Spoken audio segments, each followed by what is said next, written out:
Scientists found a working battery in a 2,000-year-old tomb. Not a primitive experiment, a functional electroplating device in Iraq, before electricity supposedly existed. The clay jar contained copper sheets, iron rods, and acid residue. When researchers filled it with vinegar, it produced voltage, real, measurable electricity in the ancient world. This shouldn't be possible.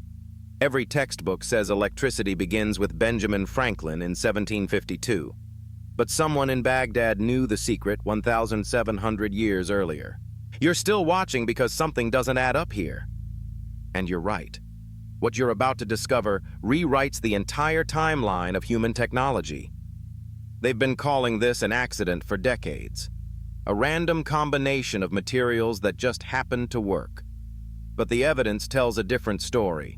One that threatens everything we think we know about the past.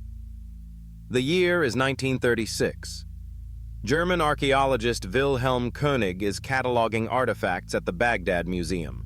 He picks up a clay jar from a 2,000-year-old Parthian village. Inside, he finds something that stops him cold. A copper cylinder, an iron rod suspended in the center, asphalt sealing the top. König has a background in engineering before archaeology. He recognizes the design immediately. This is a galvanic cell, a battery. The jar measures 5 inches tall. The copper sheet forms a cylinder inside. The iron rod never touches the copper, held in place perfectly. Asphalt insulates the opening. All it needs is an electrolyte solution. König tests the theory. He fills a replica with grape juice. The device produces 1.1 volts of electricity. Consistent, repeatable, undeniable. But here's the part that breaks the historical timeline. The Parthian Empire ruled from 247 BC to 224 AD. They left no written records of electricity, no mentions of lightning capture, no legends of electric eels. Just this jar, buried in the ground near modern Baghdad, waiting for someone to understand what they were looking at. Other archaeologists found similar jars nearby, 10 in total from the same region, all with identical construction, all with the same copper-iron configuration. This wasn't a lucky accident. Someone was manufacturing these, multiple units, for a specific purpose.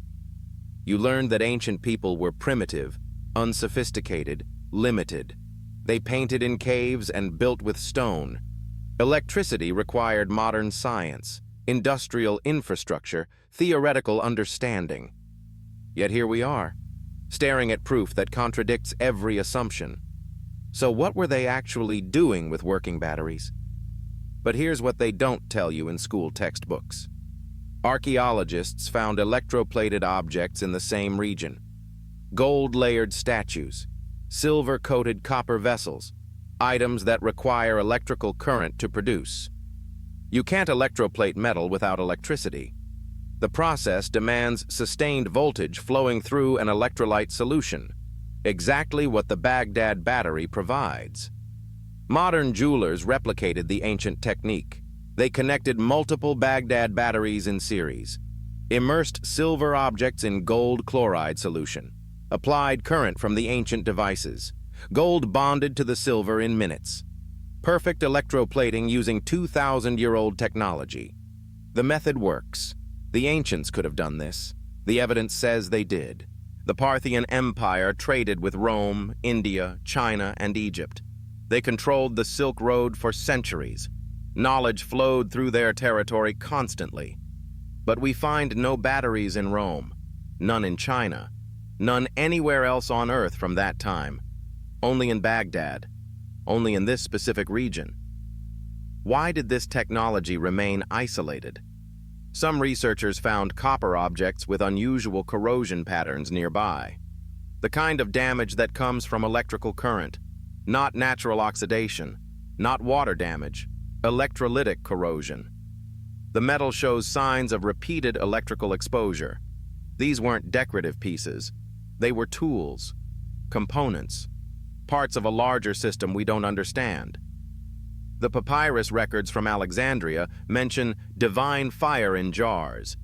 Egyptian texts reference the power that flows but cannot be seen. These descriptions appear decades before the Parthian jars. The knowledge might be even older. We're looking at fragments of a lost science, one that disappeared when libraries burned, when empires fell, when the Roman Church decided what knowledge could survive. The Baghdad Museum held all 10 batteries until 2003. Then the Iraq War happened. Looters ransacked the building. 9 of the 10 batteries vanished, gone, stolen during the chaos. Now only one remains, one piece of evidence for a technology that shouldn't exist.